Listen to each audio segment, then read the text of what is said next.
good, I feel good, I feel great, I feel good, I'm alright. I'm alright. I'm feeling alright. I feel good, I feel good, I feel great, I feel good, I'm alright. I'm alright. I'm feeling alright. Let's go.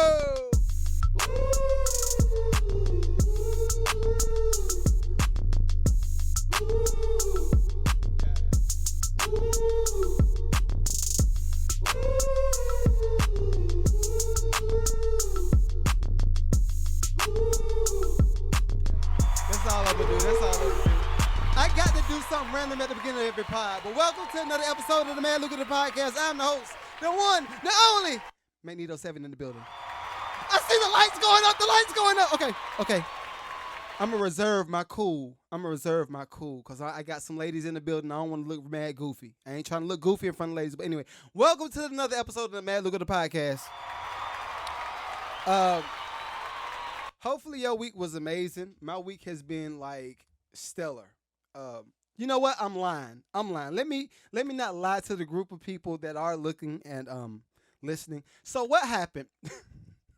What happened to me this week is, everybody knows, as I said on the beginning of the last pod, I am a contractor in my daytime, and I am a music producer in the nighttime and podcast and all that good stuff. But I'm working on a big project for a friend of ours, newfound friend. If I tell you his name, it would influence how you felt about me podcasting. You'd be like, oh, he was some big hitters. I am, but nevertheless, so he called me, or a mutual friend linked us up together, and we've been working on building out his podcast space for like the past, I'm gonna say, month or so. So I am in Charles Barkley. Thank you. I'm not Charles Barkley though. I'm Magneto. But anyway, so we've been working on his space for like the past month or so, and it's been a few roadblocks.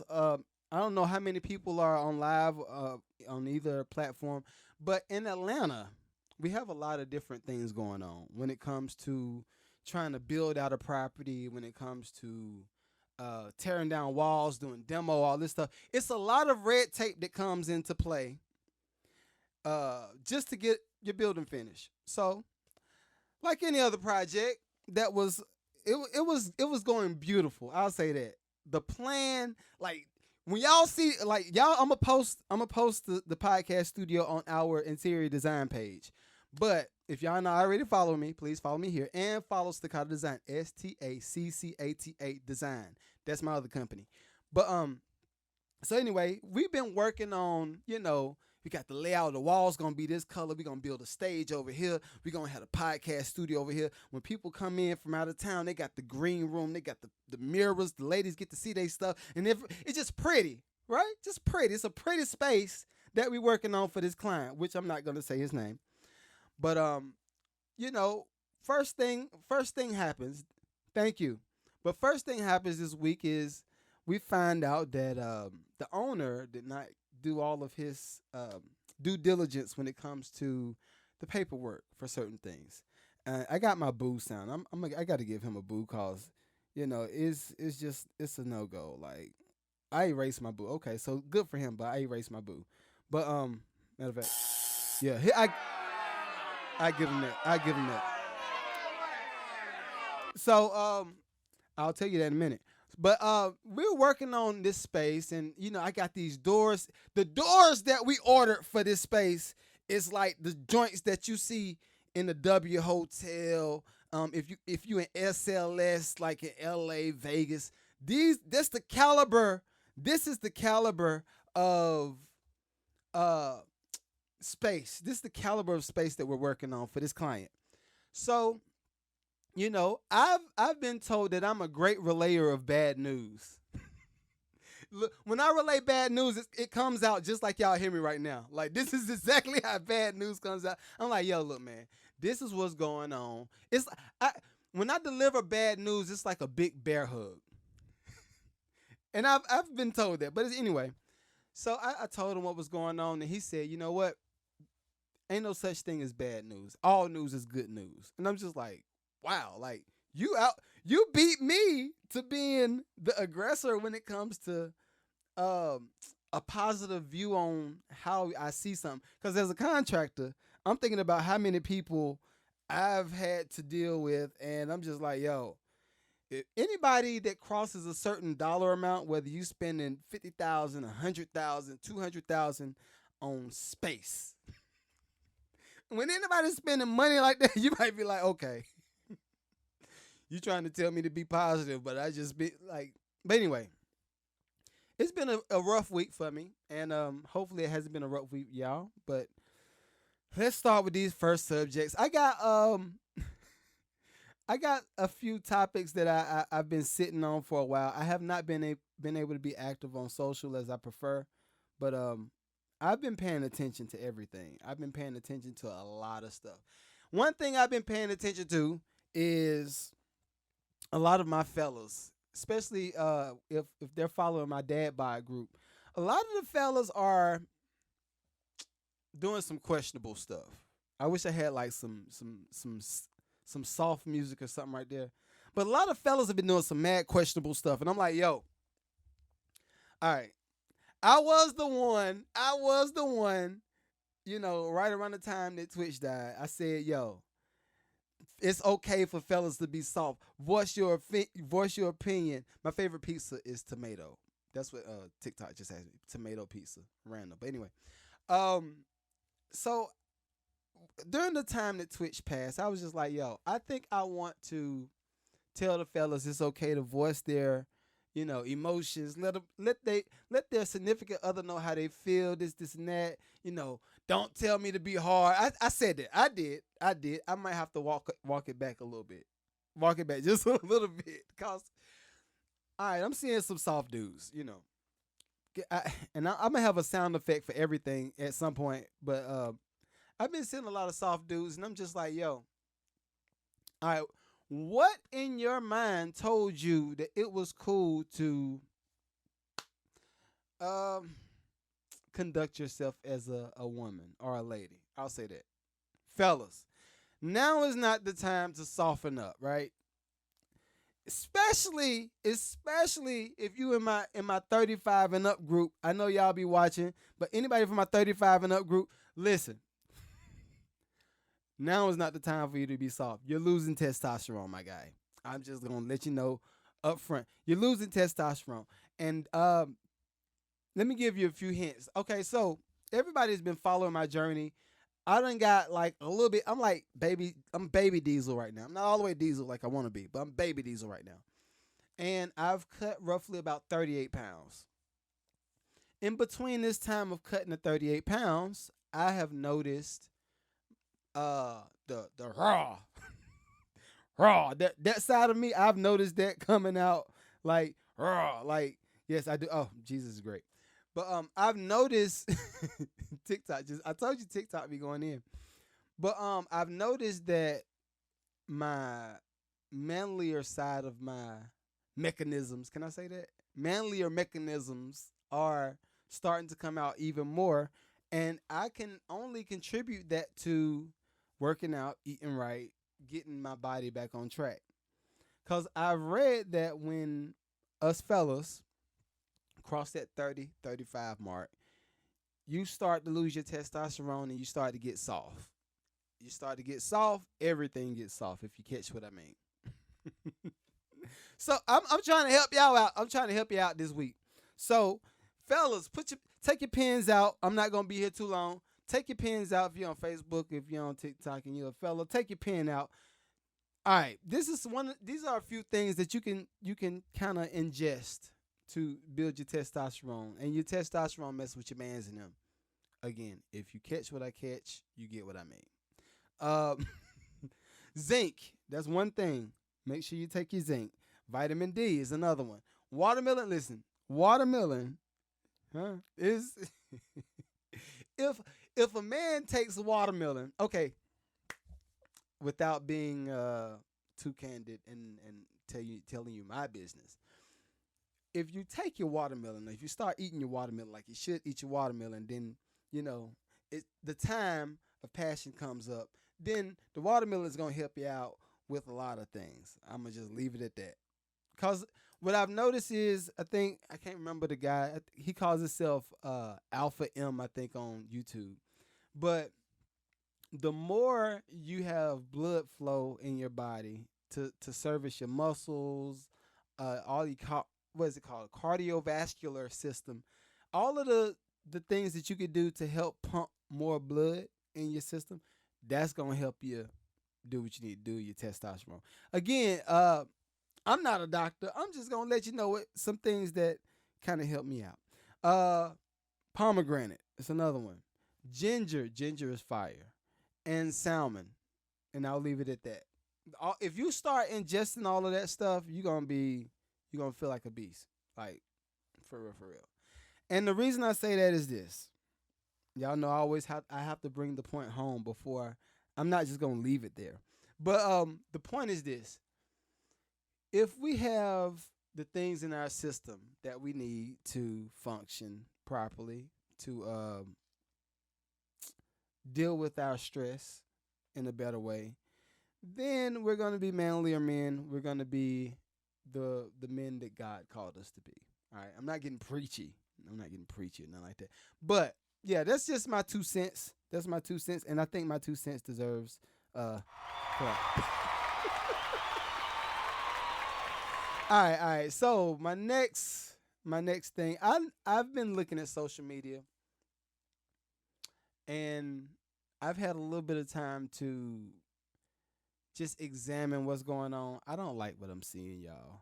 It's a lot of things that's vexing. I'll say that. It's vexing to the point where I think people are just ignoring the signs of, I don't want to say the signs of the time. But okay, case in point. I sat down, and this is a spoiler alert. If you ain't watched the movie, I'm sorry, but it was okay. It was all right. But anyway, I sat down and watched the movie, what is it called? Give me a second. But I think, let me see. I'm gonna have some theme music like right here.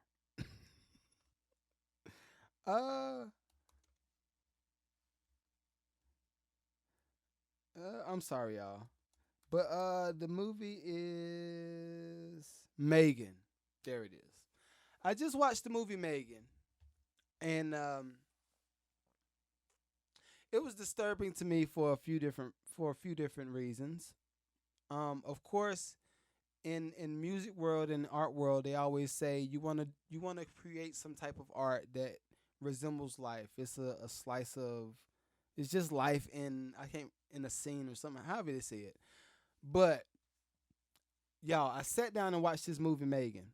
I watched the movie Megan. I tried to have my daughters watch it with me. They're too young, so I was like, all right, no, y'all go to bed. It's cool. And I got a 7-year-old and a 4-year-old. So yeah, that wasn't a movie for them to watch. So I'm watching the movie, and I'm looking, I'm thinking. I'm like, yo, we are not far from this being available to us. Reason I say that is this. How many of us got smart homes? I am a techie guy. I would call it a smart home. I can control my thermostat on the phone. I could talk to Alexa, tell her to turn the TV on, talk to Siri, tell her to do all this and that. At what point are we going to have too much technology and it starts to control our human algorithm? Let's call it that. How much technology are we going to have in it, and we allow it to control our human algorithms? So I'm looking at this movie.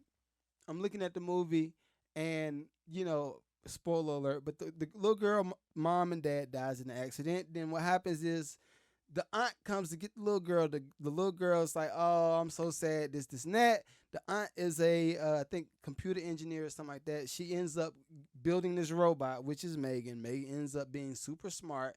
And then she starts to bring damnation upon the household and everybody that's around it. What's up? So I started to think, okay, if a situation like this actually happens, and we're already on our phones 24/7. Y'all know it. We on our phone 24/7, and part of it, I feel like it is starting to build a. It's can I say a relational deficit? That might be the best words I could pick right now. I might come up with some better words, but it's a relational deficit that our phones and our technology is now allowing us to become. Because how many of us are in either relationships, you're in business deals, business meetings, luncheons, and all this stuff, and you can't go 5 minutes without touching your phone, right? So then you go from the point of, all right, I gotta touch my phone. I gotta check Instagram. I gotta check Facebook. I gotta check TikTok. I gotta check all these messages. I gotta check everything, and you've just missed the opportunity to develop a relationship, friendship with whoever it is you're in close proximity with at the time. That's one. And then for two, we already know.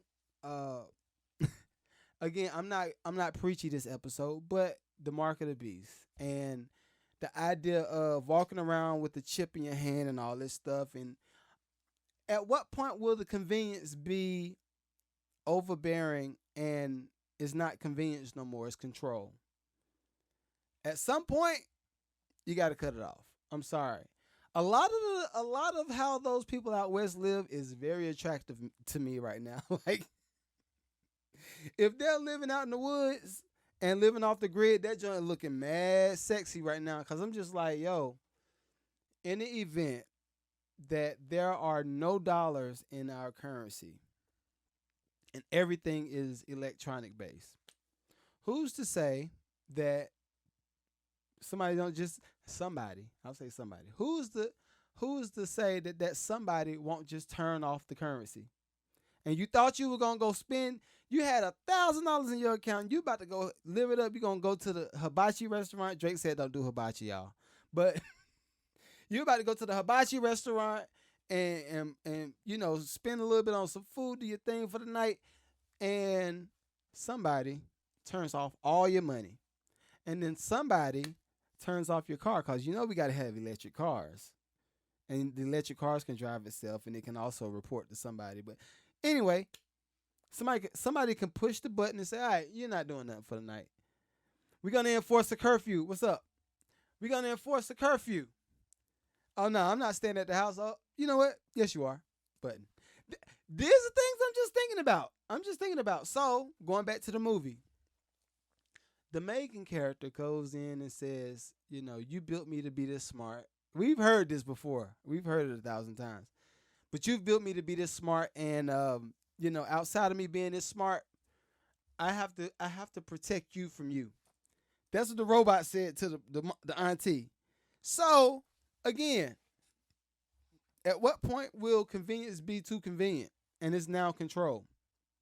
But I'll leave it at that. I'll leave that at that. Tonight's pod, I really wanted to talk about customer service. And this is for my business people. So let's see, what is it, episode 73? It's episode 73. We're going to name this episode Customer Service. Simple, right?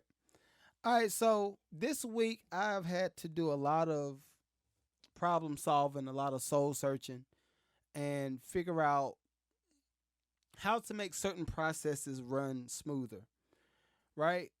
And I was talking to my wife, and she said, well, you know what? You should just, put something down and just post it. And I was like, well, no, I'm not going to just do that.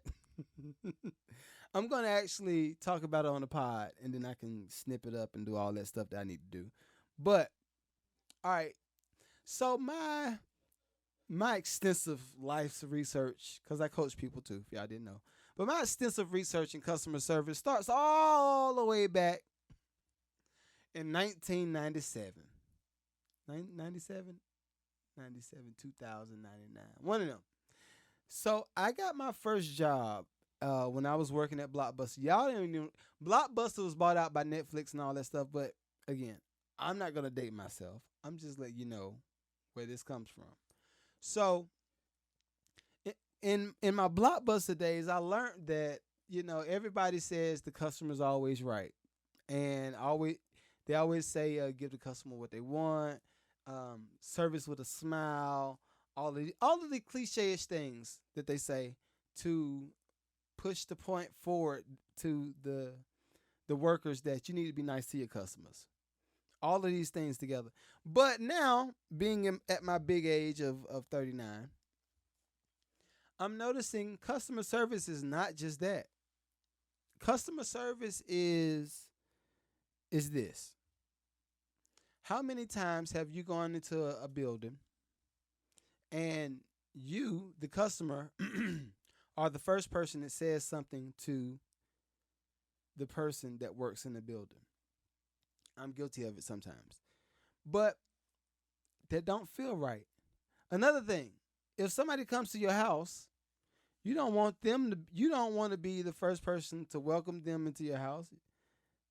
Although it's cool, and most of us don't pay attention to it, but when you're in business, you pay attention to everything. So if a person comes into your house, they just start looking around like this, and you say nothing, it's going to be a very awkward situation. No different in business. If a person comes into your establishment and you don't welcome them into I said it backwards. But if you don't welcome them into your space when they first walk in, it's going to be a very awkward situation. Because they're going to be like, are you going to say something? And then you're going to be like, well, are you going to say something? I notice a lot of people that's kind of introverted, they'll pick that latter route. But anyway, so you welcome the person into your establishment. They look at your menu. If you got a food service, let's say that. And they say, right there, how is that orange smoothie? I want to try that. And then if the worker says, that's all right, business done. No more business.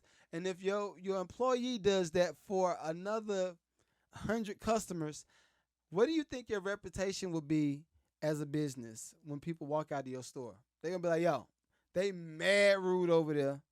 Don't go over there and buy nothing from them because they mad rude, son. So I always like to tell people, put yourself in the other person's shoes. If you put yourself in the other person's shoes, you'll start to understand the psychology of a person. What I mean by that is this. If you are a person that's naturally bubbly, naturally outgoing, use it to your advantage. What that looks like is this. Ring, ding, ding. This is a service call. Yeah, this is a service call. Ring, ding, ding. Hello. Yep. Wrong. Ring, ding, ding. Hello. Hey, how's it going? This is so-and-so from so-and-so. How can I help you? The person on the other end of the phone gonna be like, whoa, wait, that was a lot of energy, but okay, cool. Cause first off, nobody's gonna be used to somebody being cordial because everybody's on the phone. And then if you're going an extra step further to try to, just let them feel like they can be comfortable on the phone with you, then guess what? You already halfway bought them.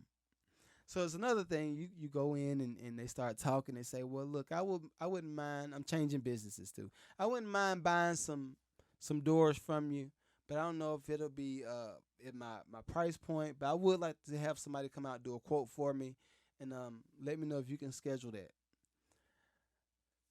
The sale starts in the beginning. The sale don't start when the person gets to the house. The sale started on the phone. So this is what the other person should say that works for the business. Oh, okay. Well, you want to get your door size. You want this, and that. What kind of doors did you imagine in your house? You see this? This is good. This is good. How many doors what kind of doors would you imagine in your house? Then the person starts to get an imagination. You know what? I seen some of these doors that was on Instagram. And when the woman opened it up, I was like, oh my God, those are some beautiful doors. It was like black and something. But those would be cool. So now, as the salesperson, you say, well, look, what we could do when my agent comes out and they'll look at your doors and they'll let you know what type of size doors we need to make that look happen that you're looking for. Because it sounds like that's what you really want. And we want to make sure we can give you exactly what you want in your house because you're going to see this every day. The person going to be like, on the phone, they're going to sound like, oh, it's cool. Okay, great. Yeah, I can't wait till they come. When they get off the phone, they go like, yo, babe. You remember them doors that we saw on Instagram? They're going to come over here later on. They're going to come over here tomorrow and size the door because we're going to get them doors in his house. Do you think that person ever thought about money? I'll answer it for you. No, they didn't. They didn't think about money. Do you think that person thought about even what type of salesperson is coming to the house to size the doors? Nope. They're already sold on whatever it is that they're sold on that they want to see every day in their house. Because they told the salesperson on the phone, well, look, I wouldn't mind having these type of doors, but this, and this. And if y'all can make it happen, cool. If not, that's fine too. But, I really would like them doors. If they say, and that's one of my rules. If a person keeps repeating the same type of thing in the conversation, try to give it to them. Try to give them exactly what they're looking for. Now, what happens is this. When your salesperson goes over, they start to talk, and don't let the salesperson be just as chippery and over the top with their emotions and showing the person their appreciation and thank you for welcoming me into your space. Don't let them be like that. They do that, oh, it's over.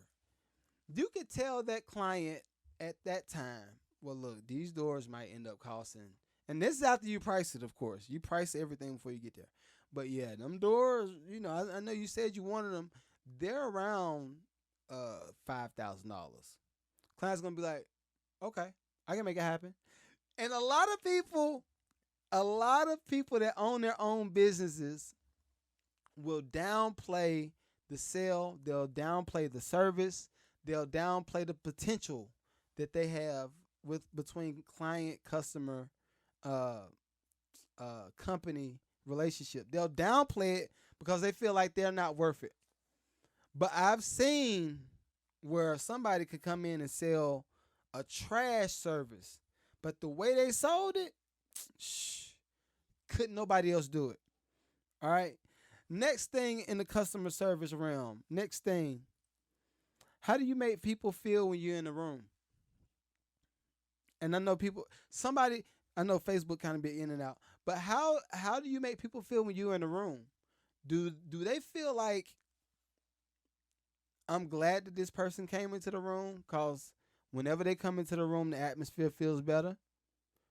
Do they feel like every time this person comes into the room, they're going to have an idea that's going to take this company to the next level, and I got to have them in the room? Or do they feel like this? Oh, they coming again. Dang. They talk too much, don't they? Like, why they keep doing that? Like, it's just irritating the way they feel. Like, oh my God. Them again? Which one do you want to be? I would prefer to be the person that comes into the space and everybody's just like, yo, I'm so excited. I'm glad you came.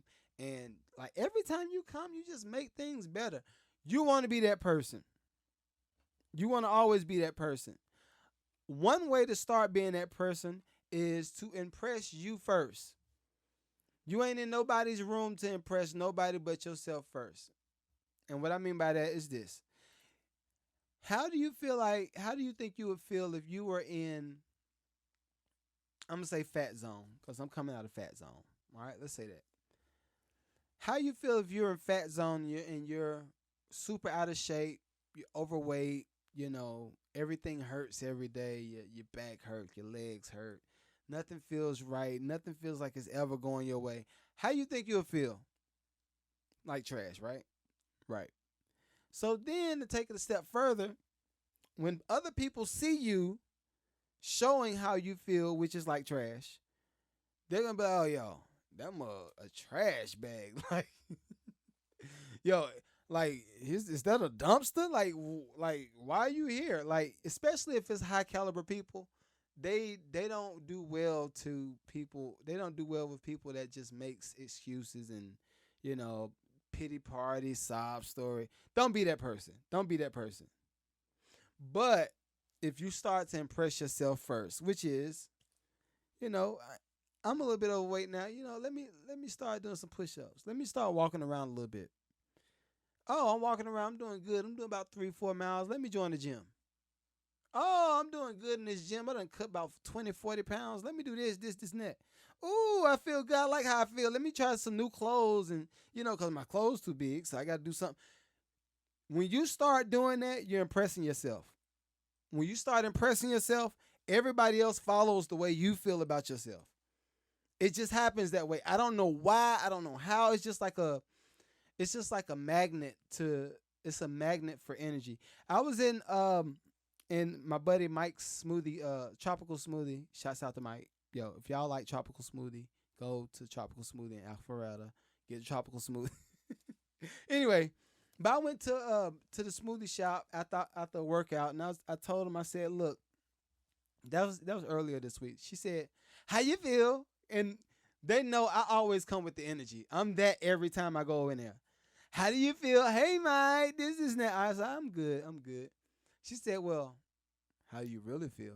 I said, you know what? I'm going to choose good. I'm going to choose good because I have the ability to choose bad and show you bad every time. But I'm going to choose good. So the girl says, okay, I like that. I like that. So then I'm on my phones. I got two phones. I'm on it. I'm looking, checking emails, this and that. And this white lady, red hair, hey, Sue, she says, you know what? You encouraged me today. I'm going to choose good too. So I was just like, okay. But you never know what a person is going through. You never know what a person has to endure or battle or get over for the day, just to get through the day. You never know. So I say that to say this. You sticking to your guns and making you feel good, they can go a lot of different ways.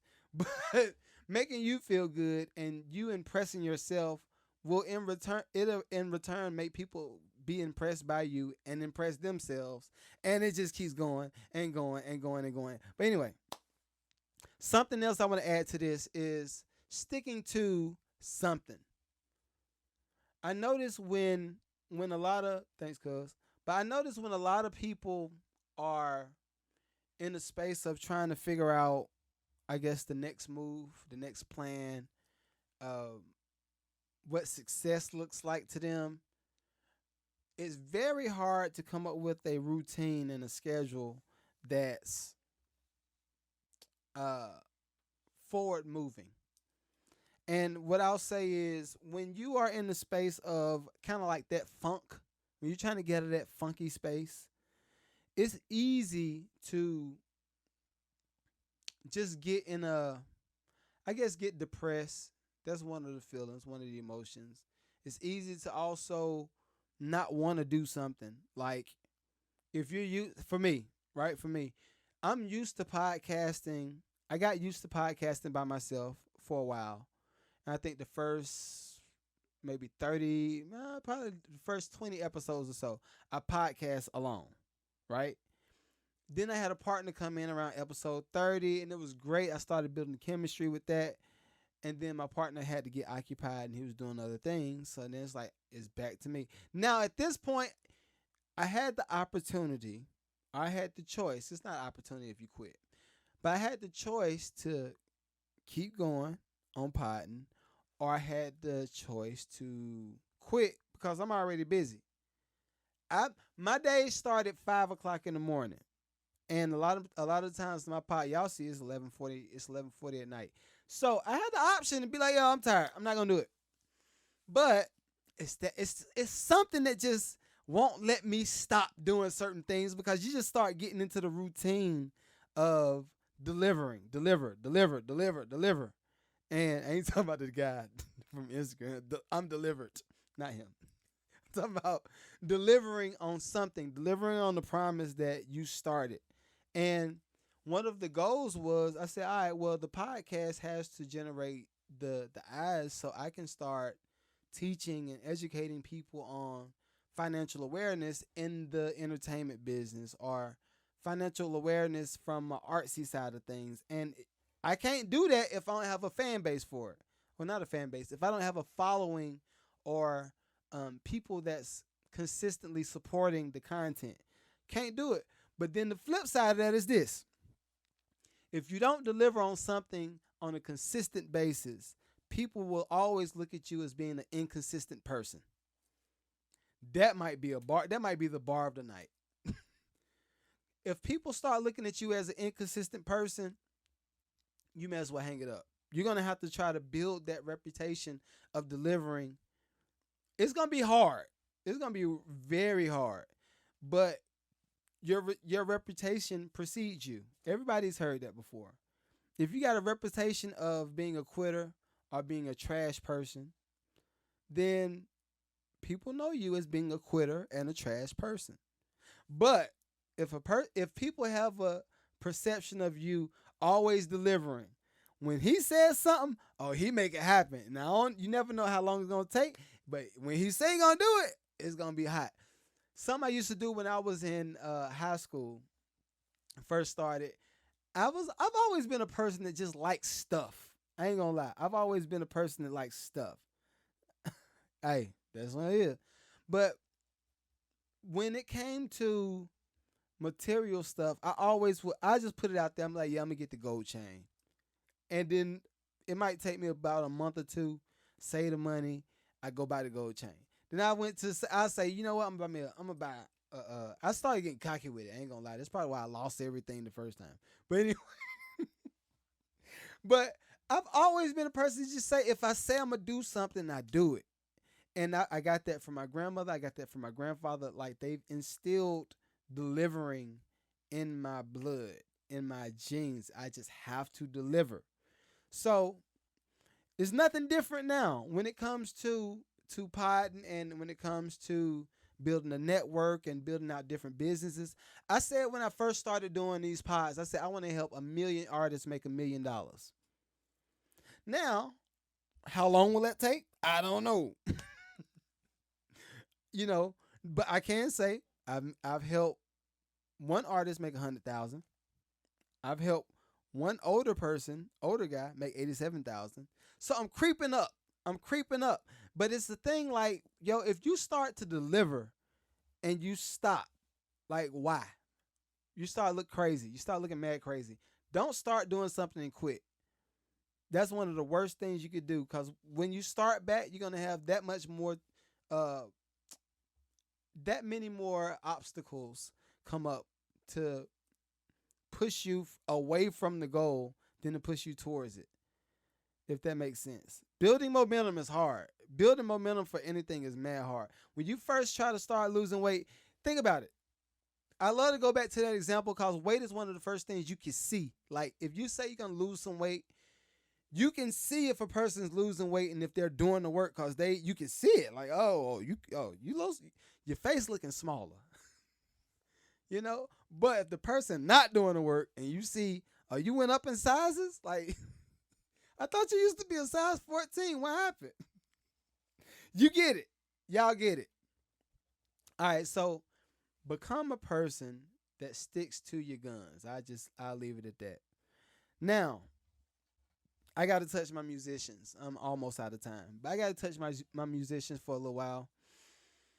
Y'all are doing the most. Hold on, I gotta pick it back up because it depresses me a little bit. But I'm gonna clap for the musicians. And I don't even know why I'm pushing the clap button, but I'm just all right. So musicians, I gotta choose. I be having like 1,000, like the little demon be on this shoulder, and then the little angel be on this shoulder, and I be like, which one I'm gonna pick right now? Which one? But musicians, like, it's story time. My last 20, 15 minutes or so is story time. All right, so when we were out, I'm not gonna say no names, but we were out earlier this week, and I came across a guy, and this guy chose to tell me about his church, and he said, well, I just got this church doing this, and that, and I hired this musician, and I'm paying him $350, and he better, I know you play, but I wish I'd known you first. First off, red flag. That's one red flag right there. So I'm just listening to him talk, and he's telling me about his church, and you need to come here, and your wife sings this and that, this and that, and I'm like, yo, I can appreciate the transparency, but I want to put the weight on the musicians, right? Musicians, it's time that we gotta do things differently. I've talked about this 1,000 times. I got a few friends. I remember all my friends ain't money friends. I got broke friends too. But I got a few friends that's in the music business still, and they primarily do music only. No side hustles, no corporations, no extra LLCs, none of the extra stuff. They just do music still, which is fine if they still just do music. But if we're the same age, again, I'm 39. I'm proud of my 39. My 39 is sexy. You know what I mean? But 39, 38, 37-ish, and you're still couch hopping. And you have it's one thing to couch hop because you choose to do it, but it's another thing to couch hop and you have the ability to do more, but you're choosing not to do it because you're trying to say, well, I'm going to stay true to the cause and I'm going to dedicate my life to music, which is good. I'm cool with it. Dedicate your life to music. You ain't got no responsibilities. Do what you need to do. That's fine. That's fun. But when it comes to being a musician, it's time out for us thinking that a lot of the churches that we play at, or that y'all play at, because I ain't played in a while. I don't play no more. But a lot of the churches that y'all play at is giving y'all a $350 check on Sunday, but they might only bring in $700 in tithes and offerings. Now I know the first thing a lot of my musicians will say is, well, it ain't my business how much the church collects anyway. As long as they get my check, as long as I get paid. Okay. Let me tell you how problematic that sounds. If you go to a church and you're playing there and they can barely afford to give you $350 a Sunday, and then they can barely keep the lights on, how long do you think that church is going to be open? What's the livelihood of that church? Because I guarantee you, I know numbers. And that church ain't gonna be open that long. Just from a percentages standpoint, like just money. Just think about money. All right, now take it to the ethical side. If you are a musician that's chasing a check in a church, then what's your likelihood of you learning something in the spiritual realm that will help you guide yourself through life? That's one of those things. I've always had certain conversations with pastors, and I've been called a pastor's friend, But I've had those conversations like, yo, I don't care how much you can pay me. What are you teaching? What am I learning? What type of person are you? How are you with problem solving? How are you with time management, money management? Do you have a team? Do you have certain what's the word I'm looking for? Strategic plans in place. Just in case this happens, this is covered. Just in case this happens, this is covered. I want to hear that. Don't tell me about how much you're going to pay me a Sunday, because I mean, I'm good, right? But I want all musicians to get in the space where they're good. And the only way you do that is maturing in your mind, maturing to the standpoint where you're not trying to go to church just to get a check, but you go to church to learn. In some cases, you can go to church to network, all this stuff. Like, it's just a lot of things is loaded that will provide a way bigger outcome than just going for the $350 a check. $350 a check. Go to church, get a check. I've been there. Again, I can only tell you about stuff that I've done. I can only tell you about the stuff or the ways that I live. But yo, if that's what's your driving factor, that ain't gonna stay too long. That ain't gonna stay too long. And again, what's pushing you? What's driving you? Are you trying to feel accomplished in this area? And if you are, then why? If the why is something basic like I want to get a Lamborghini, that's not good enough. You can go work a good job and get your Lambo. I want a Lamborghini myself. Actually, I'm older now, so I probably want a Bentley. Bentley is fire. I want one of them. But it's just like, yo, like I want us to mature and start looking at things in a different way. And I got on last on my list, I got the Miami shooting. I know I'm everywhere tonight, but it's cool. It's my show. I can do what I want to do. I can talk about what I want to talk about. Hello. So is that the whole shooting in Miami, spring break, and here in Georgia, it was another. I think it was an album release party at a tattoo parlor in I think it was Midtown or Buckhead or one of those. Anyway, it was I'm gonna say high on the black meter. I hate to do that because I am black, but it's just like, yo, okay. We always hear this. We always hear the ends can't have nothing. We always hear, bro, are you a math? I'm not.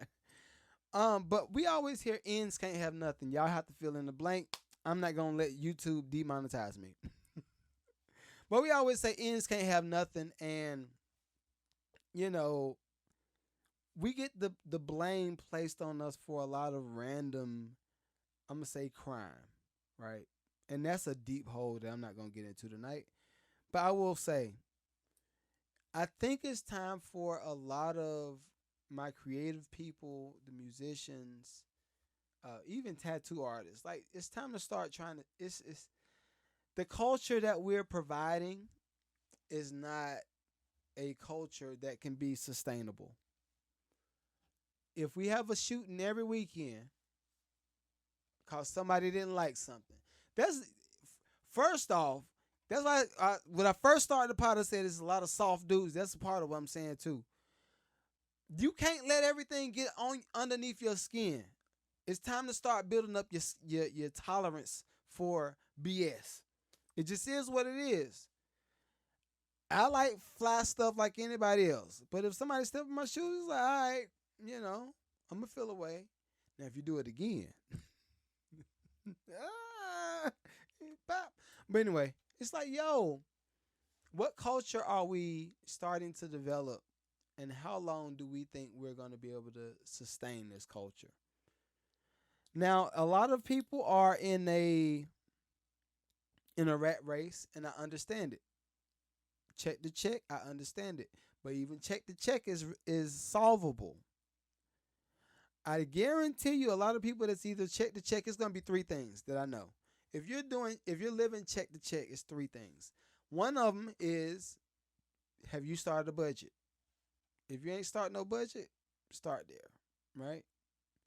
Now, another thing might be you're not making enough money. If you're not, let's try the side hustles. I wrote a whole book, the Recession Prep Kit. I wrote that for y'all. Now, if it's that, then, maybe it's you don't know how to manage your money after you get it. All of these things are solvable. But if you don't do it and you're doing all of these things at once, and then you go out to one of these parties and somebody steps on your shoes, you're already on the edge because you don't even know how you're gonna pay your rent. So guess what? Pop pop. That was an easy choice. I feel good. You see what I'm saying? Like, all of this stuff is connected to each other. Everything is connected. And we really got to figure out, like, how to start managing everything that we get better. Even relationships. When's the last time, if you're in a relationship, whether you're married, whether you're dating somebody, whether you got friendships, whether you got family members, when's the last time you checked up on these people? And then when I say check up, I'm not talking about like an Instagram post or a Facebook post. I'm talking about actually call them on the phone and say, hey, what's up? We got all the abilities to FaceTime somebody, call anybody like that. But if we choose to not do it because we're linked to something that's materialistic, then guess what? Voila, you're on the edge again. You're at a relationship deficit. You're at a family deficit. So you add all these deficits up, and then now you're at a financial deficit. So guess what? I don't really care about life. I'm gonna just end it. I'm done.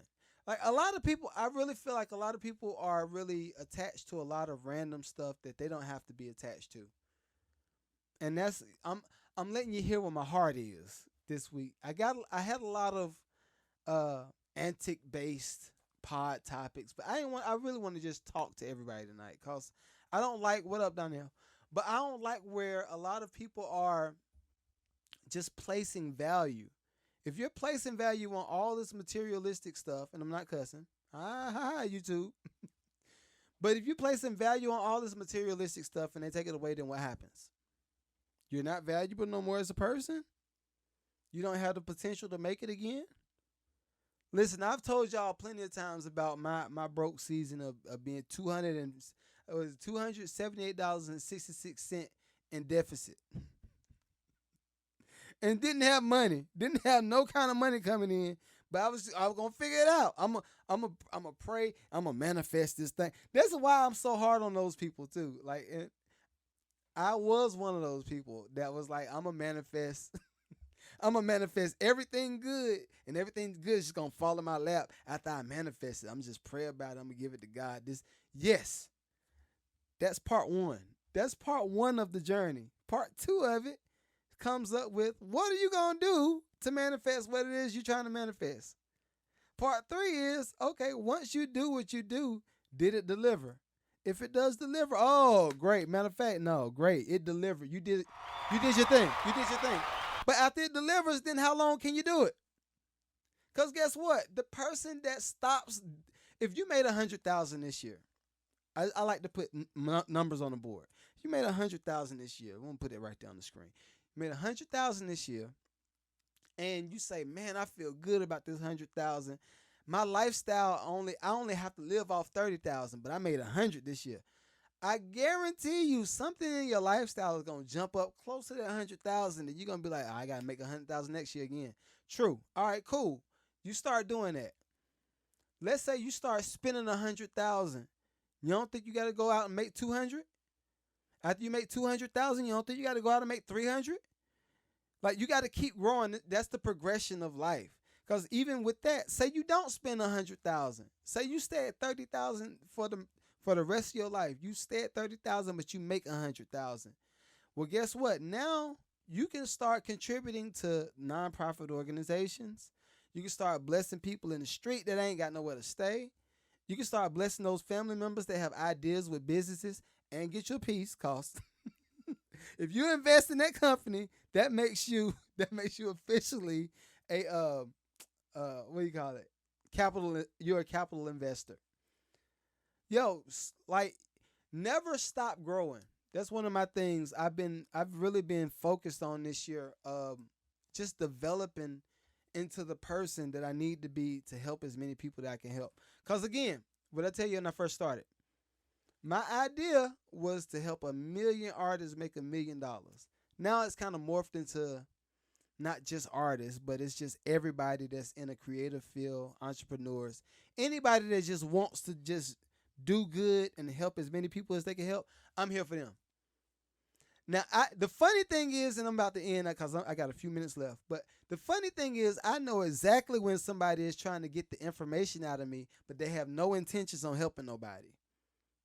I'm not going to tell you how I know it, but I know it. I know what it feels like. I know what the conversation feels like. I know what the questions feel like when a person's asking me something that they just want to benefit them.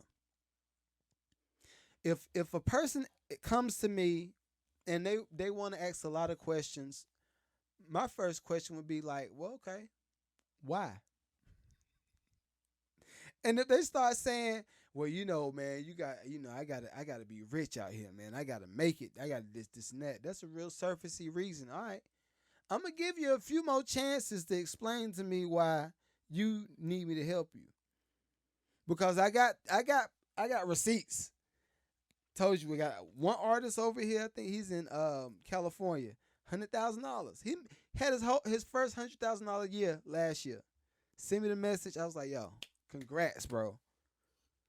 But If you are in the space of trying to do something just for you and you have nobody else in mind, yeah, I'm good. Don't ask for me to help you. I'm not that guy.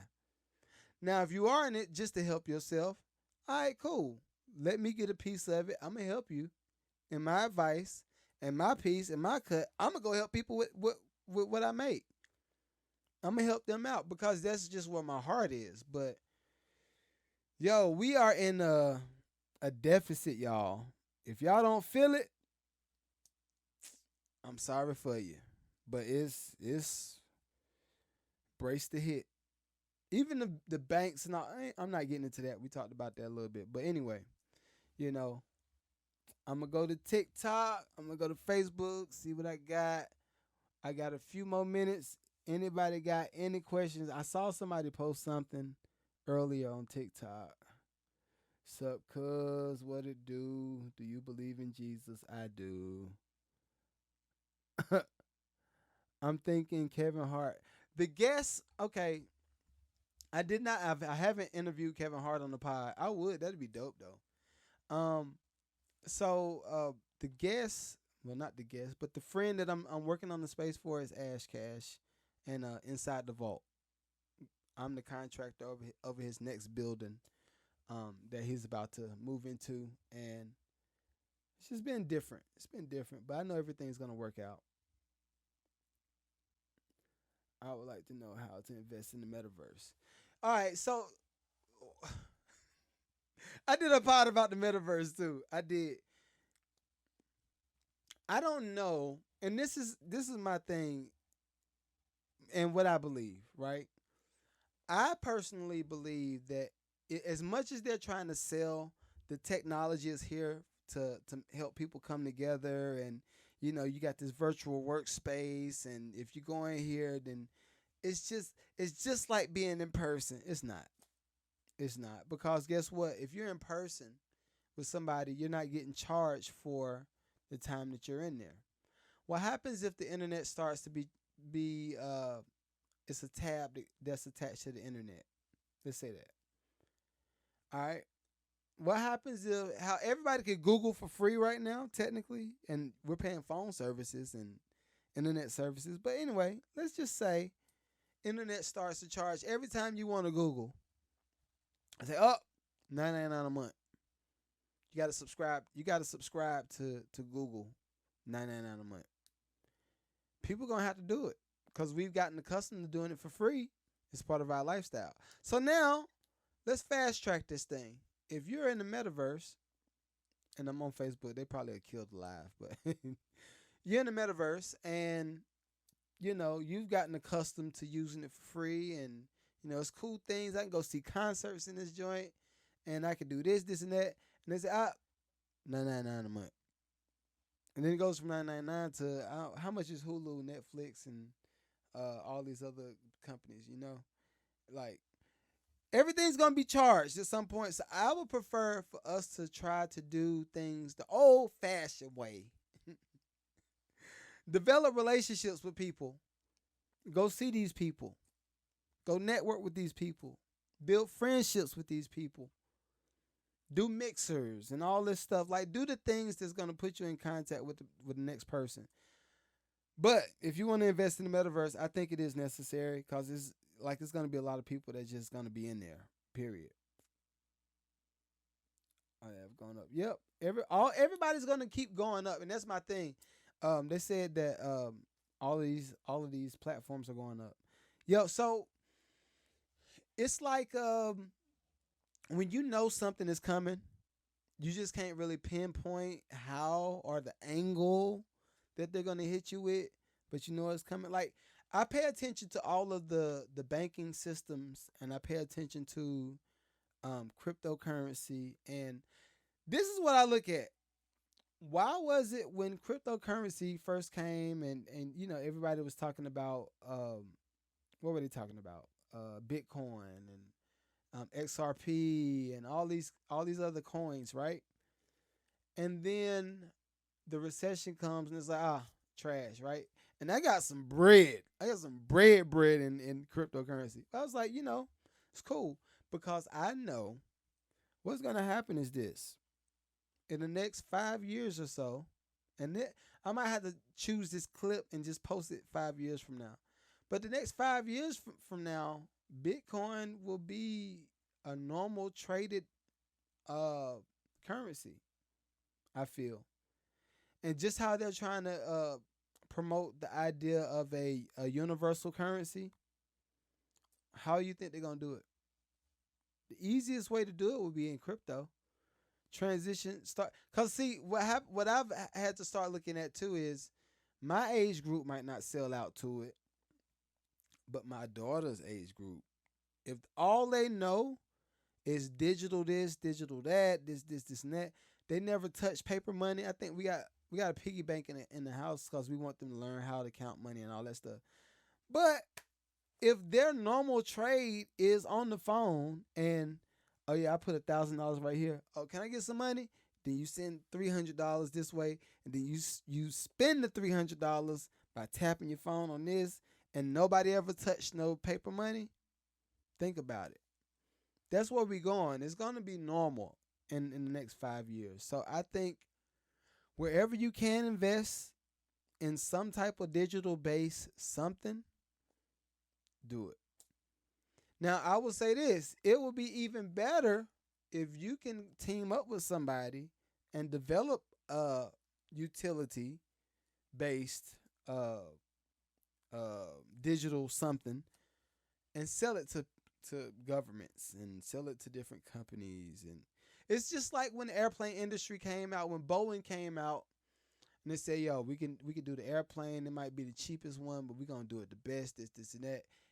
And now that's the general overall builder for all airplanes, Boeing.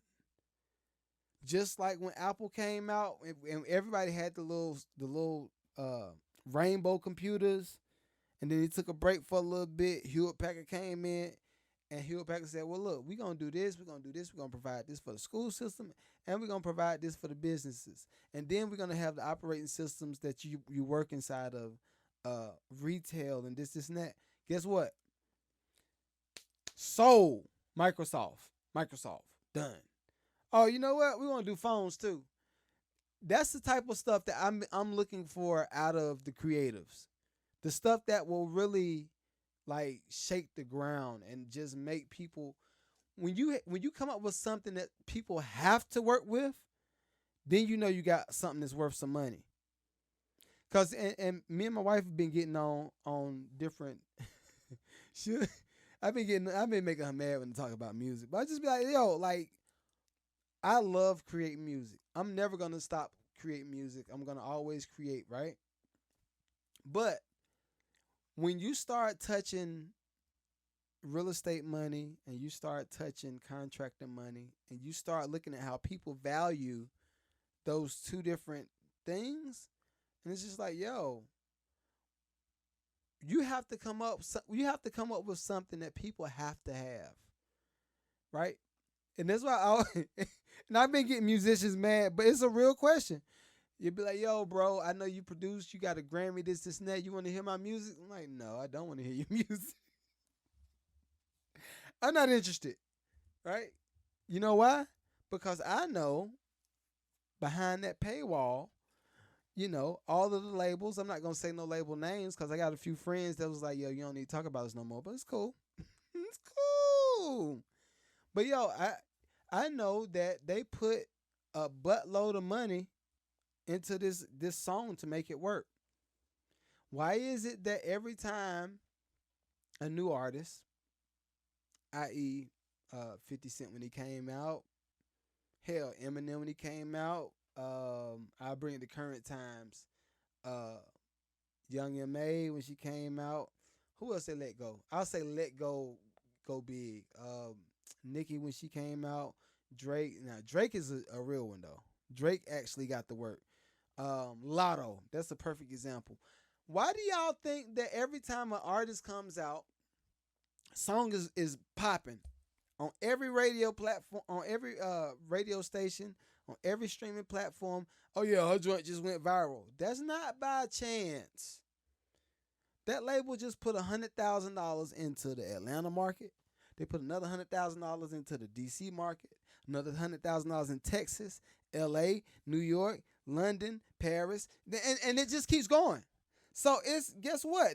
Exactly, Glorilla. That's a perfect example. It keeps going, and then what happens? Then the artist gets to the Grammys and say, "Oh, you're so great, you're so great," and then if it was a stable situation, that artist would be able to do the same thing for the next 20 years. But they can't. Why? Think about it. Cause it's not none of what the labels do and none of what the business provides is stability. It's one offs. It's one offs. The best way to look at it is like this. La Russell, he's a perfect example. How La Russell is approaching the music business is very strategic, just like a contractor or just like a real estate investor. Which is this? All right, yeah, I got a million followers over here. I got this many people that show up at my shows. Yeah, I could go take a deal and make 300 million and this and that. Not 300 million, maybe 3 million. But I could make a few million over here. But guess what? I'm not going to take the deal because I'm in it for the long run. What the long run looks like is this. I'm going to buy a house for $85,000. Once I buy this house for $85,000, I'm going to put $20,000 into it, which would be equivalent to like pressing up CDs, pressing up shirts, QR codes for people to download, all the fly stuff that you have to do as an artist right now. I put this money into this, and the more I do, the more traffic I generate, the more people will go buy my products, the more sustainable I have a company. So now the next 10 years from now, La Russell will be able to eat $1 million every year off of this one product that he developed 10 years ago. Just like buying a house for $85,000, putting $20,000 into it, collecting $400 a month in rent. If you don't sell that house, that $400 gonna always be there. And don't put that joint on Section 8. It's gonna always be there. Inflation and all, right? And then guess what? If he chose to sell his catalog, it'll still be worth the $3 million that he could have took in the beginning of his career. But now he just got all of this other back catalog that he could sell too. Just like real estate. If you go in and you bought this house for $80,000, you put $20,000 into it, you collected $400 a month for 10 years. Look, I gotta add it up. I love my money numbers. I gotta add it up. I'm sorry, y'all. But you collected that $400 for the last, I'm gonna say 4 years, right? So you just made $19,200, and you can still go out and sell the house again. You sell the house with the equity that's built into it. So you bought the house for 80, put 20 into it, made 19,000 for the last 4 years, and then you still sell it for 200,000. I like for artists to think about the music business like that. That's how I like for artists to think about the music business. So, if somebody likes your music, nobody cares. Like is suggestive. Numbers is real. Go out and make something. And I guarantee you, and that goes back to the first thing, and I got to stop. But it goes back to the first thing I was saying. If you are in the business to create something groundbreaking that changes the way the industry does something, how much is that worth? Priceless. That's one of the reasons why I love Joe Budden. Joe Budden was one of them people that came in the podcast business and was like, yo, well, no, I'm not going to take this deal, because if I take this deal, you own 100% of this, and no, you know what? I don't want to be in no deal with nobody. I'm going to license out my work to you. And then once the license is up, you got to pay me again to relicense it out. I want everybody to take heed to this part of the pod, because the sooner we learn it, it's up. Everybody going to be out here getting money. All right. Do artists make money off royalties when they sign with labels? Oh, that's a good one. And I got to get off because I've been on for an hour and some change now. But so I'll tell you this, and I would walk around and show you my plaques. I got my Grammy out there, and I got my platinum plaque, gold plaque. I work with Eminem, so that's a perfect. That's a perfect. Please be nice in this live. You'll be muted and blocked. Thank you for your cooperation. All right, I got you. But so when it comes to royalties, yes, you can still collect royalties, but when you sign, the label is control of you. The label controls your royalties. What that means is this: they're the middleman. So, say you produce a song and it gets on something big, Spider-Man soundtrack, right? Spider-Man soundtrack might pay you $30,000 to place that one song for 30 seconds. 30 seconds of your song, $30,000. Yeah, 30 seconds of that song, $30,000 up front, and residuals on the back end. You did that yourself. Now let's say you did a deal because you couldn't wait. You couldn't play the long game, and you did a deal for 100,000 for the same song. The label's gonna give you the 100,000. And say, oh, that song is hot. You got everybody behind you. You got the team behind you. All right, cool. Then they say, well, what we're gonna do a publishing deal in addition to this label deal, and we're gonna do another deal that's attached to that might have something to do with your merchandise, which is it, aka 360. That's what that is. So they say, all right, we're gonna do this. Now your song is in Spider-Man, it's in this, it's in that, this and that. You like, hey, I'm about to make some money. Did you go to any workshops that the label provided for you so you can go make some new songs with some of these other Grammy Award winning platinum and gold selling artists? Yeah, I went to some of those workshops. How much did you pay for it? Ain't pay nothing. The label paid for it. Oh, okay, cool. Let me add that up. Yeah, we charge you $1,300 a day for your your hotel visit. $1,300 a day, but I was there for a whole week. Okay, so $1,300 for the week. That was 5 days. You were there 5 days, right? Yep. So that's $6,500. Okay. Wow. Did you eat the food that we had for you too? Because we had the best caterers in that city. The best caterers in that city. You ate breakfast, lunch, and dinner. Yeah. Did you go to the mixer? Yeah. So there's another 10 grand. So now you are $16,500 in the hole. $16,500 in the hole. Now, travel, flight, all this stuff adds up. And then they say, okay, well, we paid back to the beginning. Well, we paid well over $500,000 in all these markets for your song to spin and get hot. You'd be like, but wait, I thought I was hot when I first came into the building. They'd be like, yeah, you were hot, but we made you hotter. So, all right, okay, well, how much was that? They're going to put some sauce on it. Well, we put $150,000 in Texas. We put $100,000 in LA. We put $100,000 over here, $100,000 over here. We spent roughly $800,000 on making your song hot after you brought it to us from being hot. As the artist, guess what? You already in the hole $800,000, $900,000. Well, let's say, well, we'll pay you your royalties once you recoup. That's your royalty answer right there. You gonna get it. You gonna get it. But it's just like, yo, you got to know how the game works. Like, if you know that, and that's why I love to project on all, well, that's how, exactly. You got to know how to project your value on labels, companies, businesses, wherein it benefits both of y'all. Because I do believe that there's a place for labels. I do believe that there's a place for management and all this stuff, but it's no place for them if you're in the space of, yo, I'm going to just do this and I'm going to just take every deal because exactly said Birdman Lil Wayne. Exactly.